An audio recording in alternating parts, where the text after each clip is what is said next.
Frères et sœurs, shalom. L'Église fête aujourd'hui les saints sacrements, la grande fête du corps et du sang de notre Seigneur Jésus-Christ. L'Église nous propose de méditer sur l'Évangile de Jésus-Christ selon Saint Luc, au chapitre 9, du 11e au 17e verset.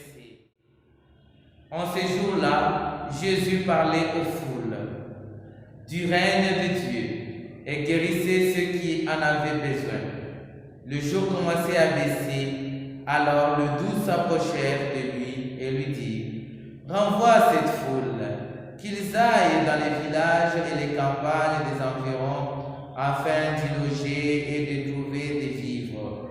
Ici, nous sommes dans un endroit désert. Mais il leur dit: donnez-leur vous-même à manger. Frères et sœurs, ces miracles dits miracle de multiplication de pain, mieux encore miracle du partage de pain, nous interpellent. Chaque fois, il nous arrive d'avoir de la pitié envers nos frères et sœurs qui croupissent dans les différentes misères.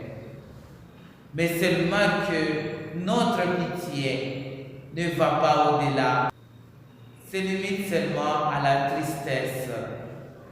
Jésus voudrait que nous puissions aller au-delà de la tristesse. Donnez-leur vous-même à manger. Les disciples étaient prêts à renvoyer la foule, ce qui est tout à fait normal quand on n'a pas de moyens et surtout quand ces moyens ne sont pas assez. Mais Jésus ne pense pas de la même manière.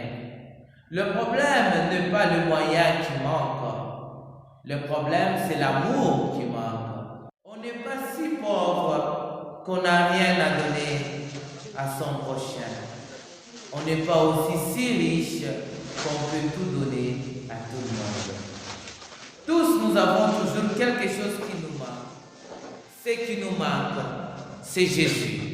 Ne nous focalisons pas sur ce que nous devons faire pour l'autre, mais focalisons-nous sur la parole de Jésus qui nous demande de pouvoir nous donner aux autres. La manne ne tombera plus, mes frères et mes sœurs, car la manne est tombée au désert quand le peuple était nomade. Avec le Christ, le peuple n'est plus nomade, le peuple est devenu sédentaire. Désormais, nous ne devons pas regarder le ciel pour que le ciel nous envoie de quoi donner aux autres. Nous devons regarder nos cœurs. Tournons-nous vers nos cœurs. Demandons-nous ce que nous faisons de ce que Dieu nous a donné.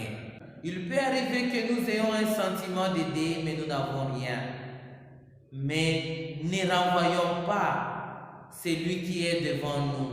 Ne les chassons pas. Confions-nous au Seigneur. Même notre prière et notre intercession peut être notre contribution pour aider celui qui n'a rien.